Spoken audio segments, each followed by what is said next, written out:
Fala pessoal, dando continuidade ao nosso tema risco-retorno, nessa aula nós trataremos o desvio padrão como medida de risco. Lembre-se que na aula passada nós modelamos a taxa de desconto, porém a gente ficou como pendência escolher qual que seria a nossa medida de risco do ativo. Então nossa primeira checagem vai ser do desvio padrão. O que é o desvio padrão? O desvio padrão é uma medida de dispersão da série de retornos, ou quanto os retornos podem ser afastados na média, ou seja, o risco de não ser a média. Quando se trata de ações, o desvio padrão é o risco que nosso retorno futuro de uma ação não seja igual à média do retorno futuro passado, dos retornos passados. Imaginem aqui duas distribuições de retornos. Nessa distribuição aqui,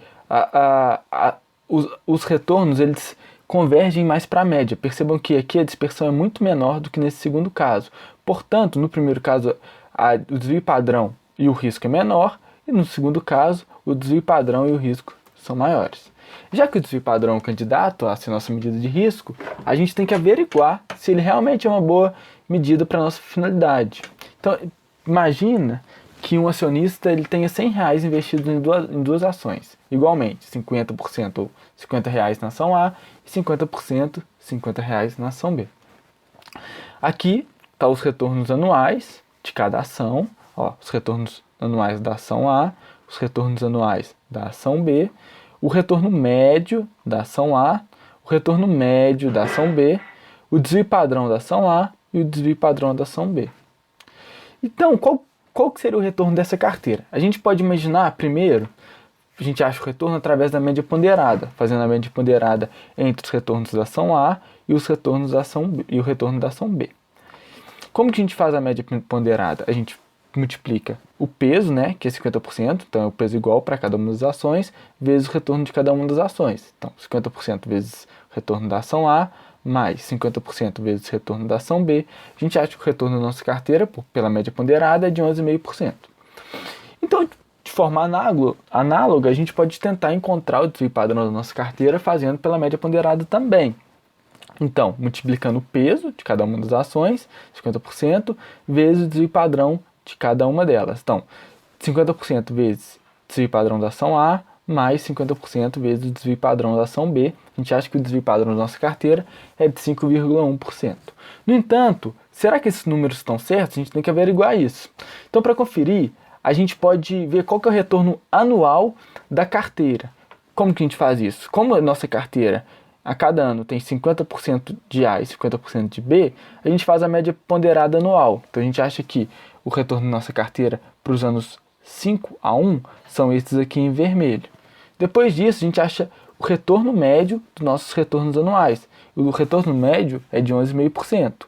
E o desvio padrão dos nossos retornos anuais deu 4,5%. Então, percebam que, realmente, quando a gente faz anualmente o retorno da carteira e depois a média desses retornos anuais, a média ponderada realmente deu um retorno da carteira igual.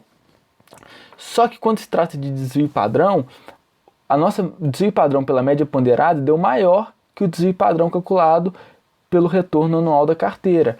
Ou seja, ao construir a carteira, a gente eliminou parte do risco. Por quê?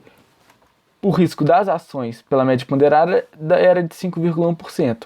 E agora o nosso desvio padrão da carteira é de 4,5%. Deu uma diferença de 0,6%, que é uma diferença bem considerável. Então, a eliminação do risco ela é possível porque as ações não reagem igualmente aos estímulos externos. Antes, os estímulos externos podem acontecer de 1.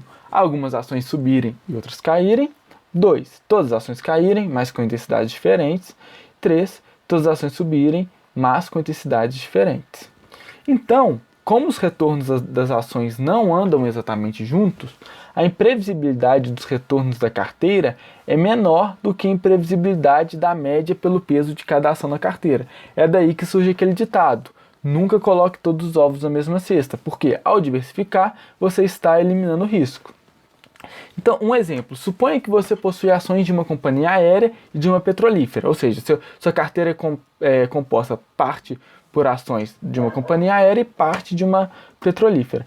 Caso o preço do combustível suba, já que a petrolífera é quem vende o combustível, ela vai ter um lucro maior com a subida do preço desse combustível. Então o preço da petrolífera vai subir.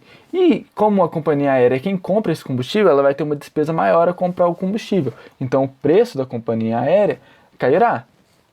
Então, nesse exemplo, ambas as ações, individualmente, elas apresentarão uma oscilação grande no preço, ou seja, um desvio padrões altos.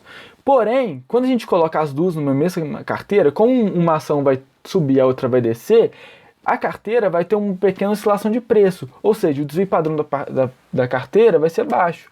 Logo, mais uma vez, parte do risco foi eliminado pela diversificação. Então, como ao formar uma carteira elimina-se o risco sem nenhum tipo de custo, é esperado que os investidores, por serem racionais, tenham carteiras. Então, se parte do risco medido pelo desvio padrão é eliminável através da diversificação, ele é uma boa medida de risco? Não. Por que ele não é uma boa medida de risco?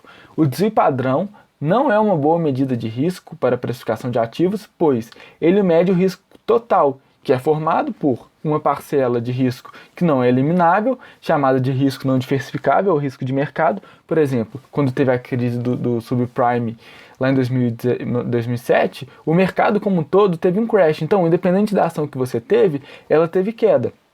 Já a segunda parcela, a gente chama ela a parcela que pode ser eliminada, que a gente chama ela de risco diversificável ou risco único. E o investidor, ele só deve ser remunerado pela parcela de risco que não é diversificável, ou seja, pelo risco de mercado. E qual medida de risco que mede isso? A medida de risco que mede essa parcela é o beta, que vai ser o assunto da nossa próxima aula. Então, te espero lá.